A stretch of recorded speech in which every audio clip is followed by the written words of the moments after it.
ጆኖሳይድ ንዝቕፅል ሓይሊ ከዓ ኩሉ ጆኖሳይድ ዝቃወሙ ሓይልታት ኣብ ከባቢና ዘለዉ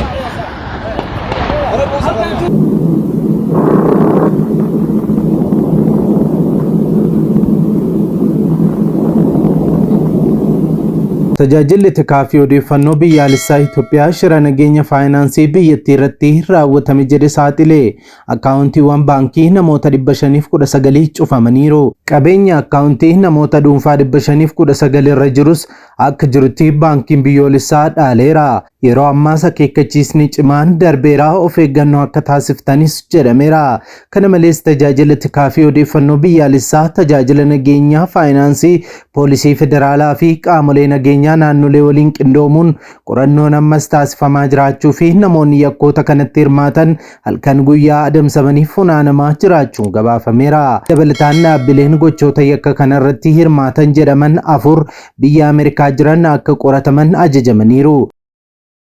Dhaabbileen biyyoota United Arab Emirates keessa jiran illeen mootummaan hordofaa jiraachuun ibsameera. Lammiileen Itoophiyaa United Arab Emirates fi Ameerikaa keessa jiraatan qabeenyi keessan akka hin saamamneef dhaabbilee kana hin fayyadaminaas jedhaniiru. Odeessuma walitti dhiyaatuun ammoo IMF gama isaatiin tarkaanfii riiformii sharafa alaa irratti Itoophiyaan fudhatte jejus garuu faayinaansii Itoophiyaa balaan mudateera jedhee jira. Sharafni maallaqa alaa ergaa gabaa bilisaa jedhamees gabaa gurraachaa to'achuun dadhabameera. Kanaanis qaala'insi gabaas ol ka'uun liqaan baankii addunyaa irraa Itoophiyaan liqeeffatte birrii tiriliyoona 2.5 akka gees himamaa jira. Haaluma kanaan biyyi keenya Itoophiyaan biyyoota Afrikaa Gibxi yookaan Masir, Cote d'Ivoire, Kenya, Angola, Ghana, Democratic Congo itti aantee biyyoota Afrikaa liqii guddaa ofirraa qaban torbaffaa taateetti. Ofiitti biyyaalessaa fi baankiin biyyoolessaa tarkaanfii isaan sharaftoota gabaa gurraachaa irratti fudhatan maalii bal'inaan isin biraan geenya.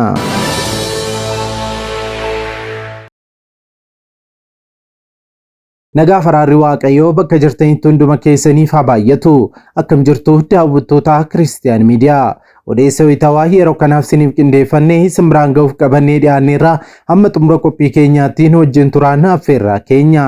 Yeroo jalqabaaf gara chaanaalii keenyaatti kan dabalamtan subscribe gochuun mallattoo beelii sana fuulduratti isinii dhufu ala tokko tuquun ol kan jettu irra kaa'adhaa, like share godhaa, yaada keessan saanduqa yaadaa keessatti nuu qoodaa. Kana akka gootaniin qophiileen karaa miidiyaa keenyaa yeroo hundumaa gadhiifaman hunduma dursanii akka isin qaqqabaniif isin gargaara. Kallattiin gara oduu keenyaa meetti wal wajjin dabarru.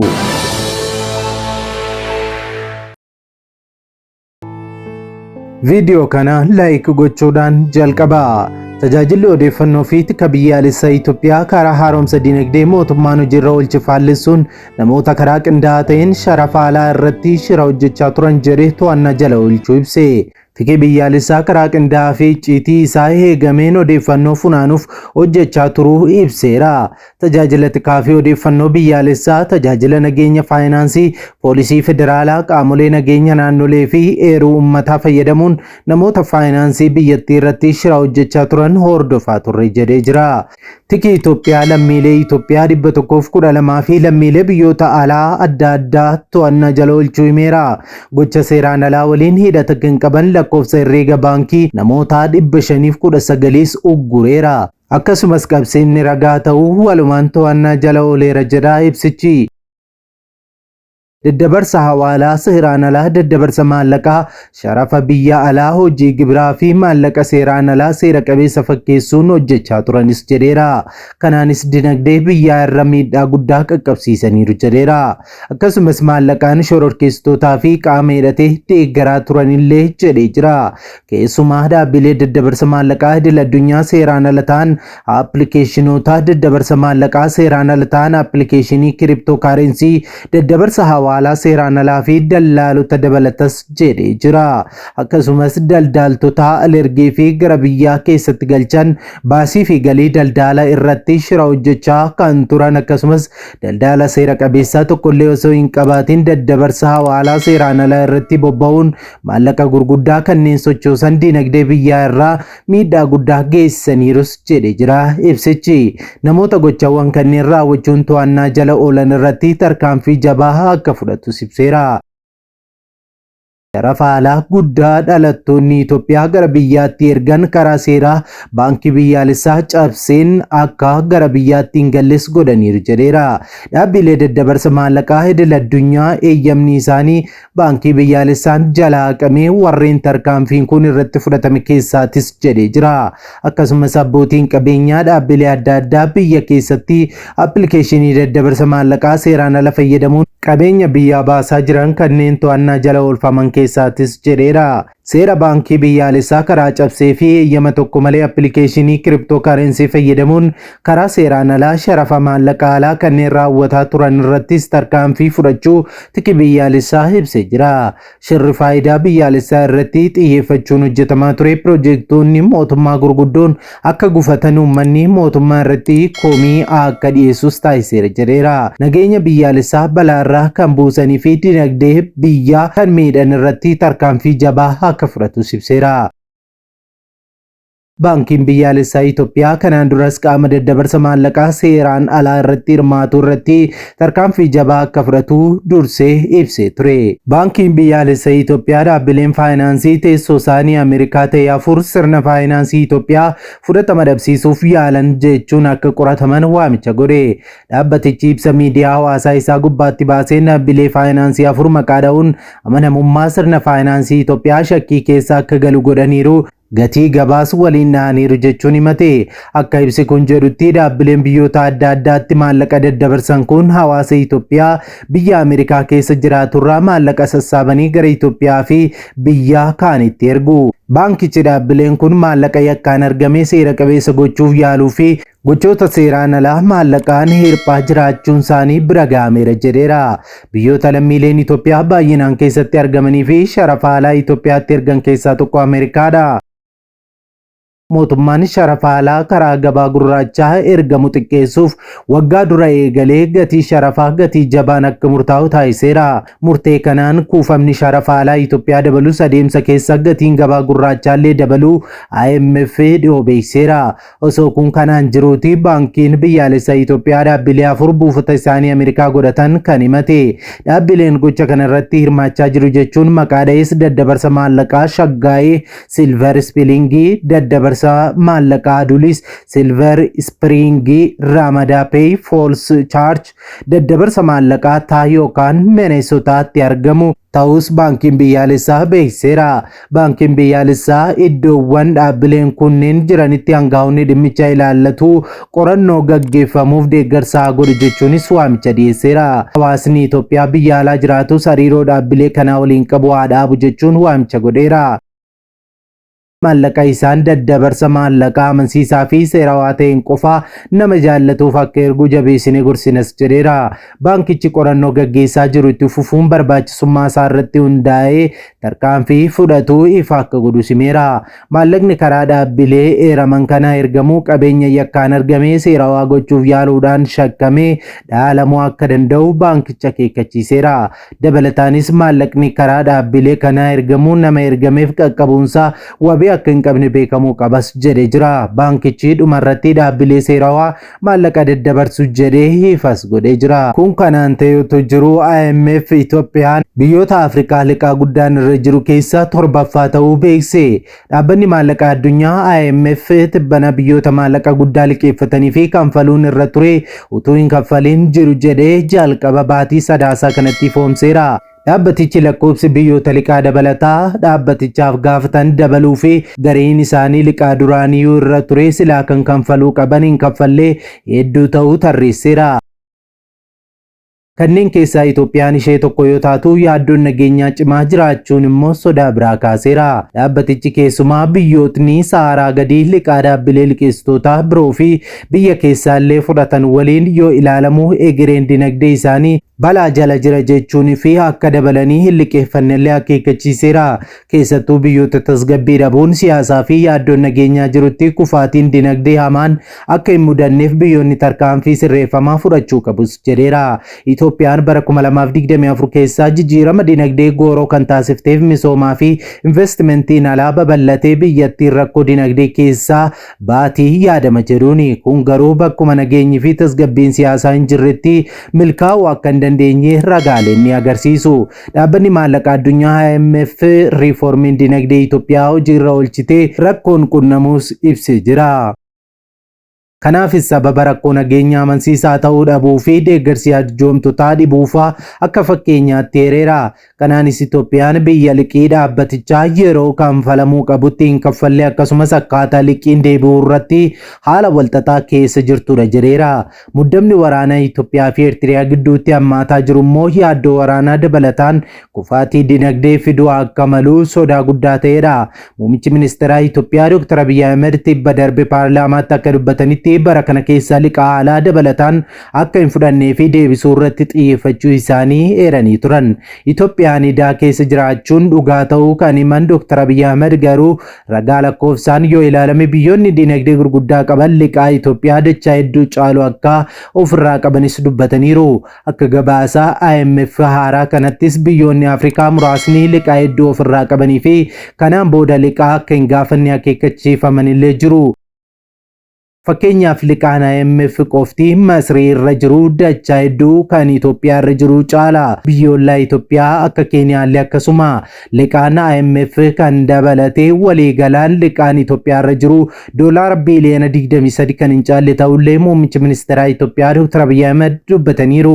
Liqaa Itoophiyaa irra jiru yaaddoo tokko ta'ee otoo jiru sodaan waraanaa cimaa jiru yaaddoo dabalataa ta'eera. Kuufamni maallaqaa hanga kana yeroo gabaabaa keessatti haala kanaan hir'achuun yoo dhugaate dinagdeen Itoophiyaa deebi'ee bayyanachuu akka danda'u kan abdachiisudha jedhu xiinxaltoonni.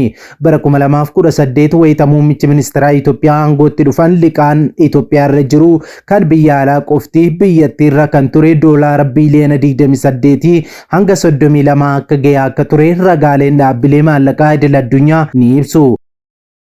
Mootummaan Itoophiyaa liqaan alaa amma irra jiru gara biiliyoona 23tti gadi bu'uu fi bajeta biyyattii bara dhufuu keessatti liqii deebisuuf dursa akka kennu ibseera.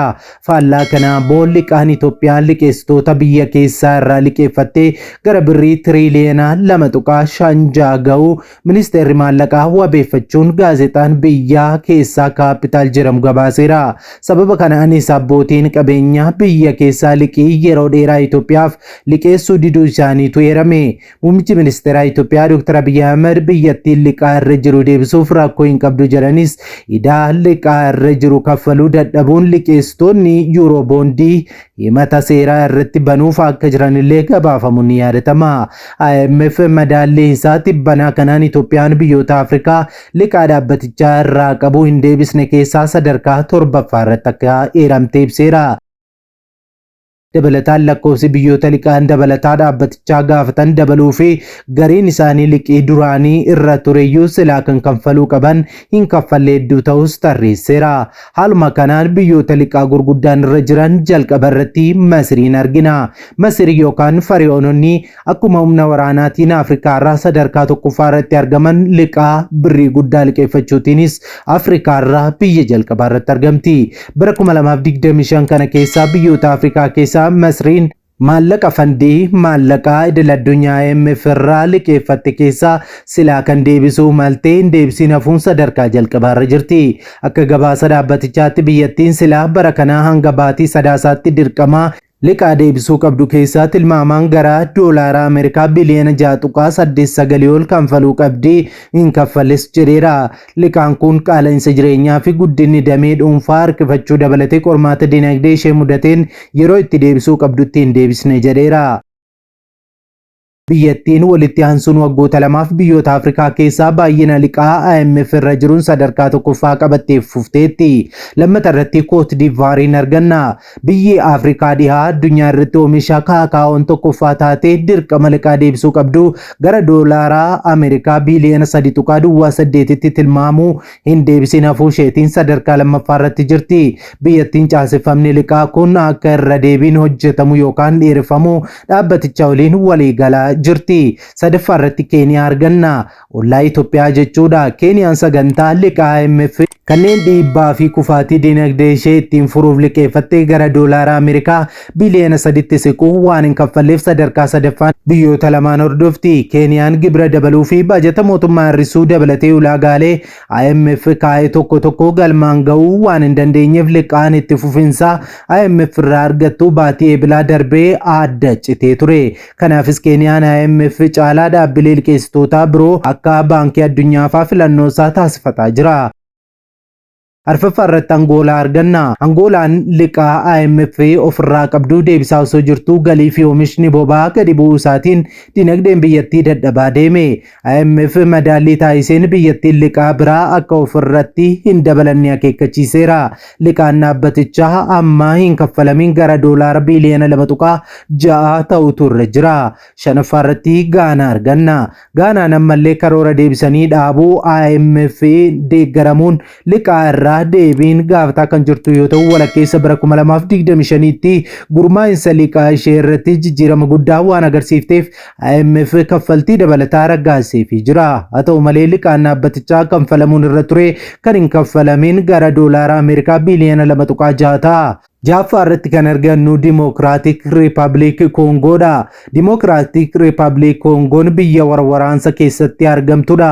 Democratic Republic Congo fi Itoophiyaanis liqaa IMF hin kaffalamne doolaara biliyoona 1.93 fi doolaara biliyoona 1.59 ofirraa qabu. Dinagdeen Afrikaa hedduun itti fufinsa liqaa fi deeggarsaan dhaabbilee alaa irratti hirkachuu itti fufeera. Maallaqni liqeeffatamee qixa barbaadameen hojiirra ooluu fi ooluu dhabuu isaatu gaaffiidha. Sirni hordoffii sirrii ta'ee waan hin jirreef maaltu akka ittiin hojjetamee fi waan ittiin hojjetame sun liqaa sana deebisuu danda'u isaa irratti iftoominni mootummaa Afrikaa biraa hin jiru jedhamaas jira. Dhaabbileen liqeessitoota akka IMF yeroo hedduu tarkaanfiiwwan biyyoonni ittiin liqaa deebisan akka hojiirra oolchan taasisu. Kanneen keessaa akka daballii gibiraa fi taaksii, sharafa maallaqaa gadi cabsuu, baasii mootummaa xiqqeessuu fa'aa ta'uu danda'a. Kun ammoo haala qusannaa hawaasaa, qaala'insa jireenyaa fi daballii gatii meeshaalee geessisuu danda'a. Haalli akkasii kun ammoo keessumaa namoonni galii gadaanaa qaban akka gara sadarkaa hiyyummaatti gadi bu'aniif saaxila jedhu ogeeyyonni. Eegdonni haalli liqii biyyoonni kun ittiin fudhatanii fi hojiirra oolchan yeroo baay'ee guddina caalaa miidhaa isaatu baay'ee caala jedhaa jiru. Itoophiyaas ta'ee biyyoonni Afrikaa kunneen maallaqa liqaa irratti hirkachuun of dagachuu akka hin qabnes ibsamaa jira. Dinagdee fi qormaata addunyaatti dhufe kana mo'achuuf riiformiin dinagdee cimaa qabaachuun oomisha biyya keessaa guddisuu, nageenyaa fi misooma irratti xiyyeeffachuun akka barbaachisu irra deddeebiidhaan hayyoonni himu. Kana malees hannaa fi malaammaltummaa to'achuun investorotaaf haala mijataa uumuu fi hirkattummaa liqaa keessaa ba'uu dabalatee hojii guddaan gama kanaan akka biyyaatti eeggatus ni himu.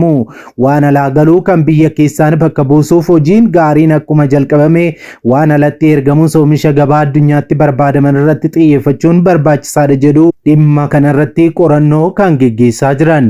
Hojiin damee qonnaa fi qabeenya turizimii misoomsuuf gara sharafaa argamsiisutti jijjiiramuu saaxilamummaa liqaa biyyattii xiqqeessuu danda'a. Qaala'insi jireenyaa daran akka hin hammaanne ittisuu fi kanneen galii gadaanaa qaban akka hin miidhamneefis deeggarsi jiraachuun barbaachisaadha jedhu. Waaqayyo biyya keenyaaf nagaa irraa hafaa nuuf haa kennu. Egaan daawwattoota Kiristiyaan Miidiyaa odeessuu itawaanu yeroo kanaaf siniif qindeeffannee kanneen hanga ammaatti daawwattanidha. Waan daawwattaniif ulfaadhaa jechaa qophii keenya walakkaatti kan nutti dabalamtan subscribe gochuun mallattoo beelii sana fuulduratti sinii dhufuu ala tokko tuquun ol kan jettu rakkaadhaa like share godhaa yaada keessan saanduqa yaadaa keessatti nuu qoodaa. Kan akka gootaniin qophiileen karaa miidiyaa keenya yeroo hundumaa gadhiifaman hunduma dursanii akka isin qaqqabaniif isin gargaara. Sa'aatutaan booda odeeffannoo haaraa fi wayitaawaa gara birootiin hanga deebinee ol arginutti turtii gaarii isiniif haa ta'u nagaan tura.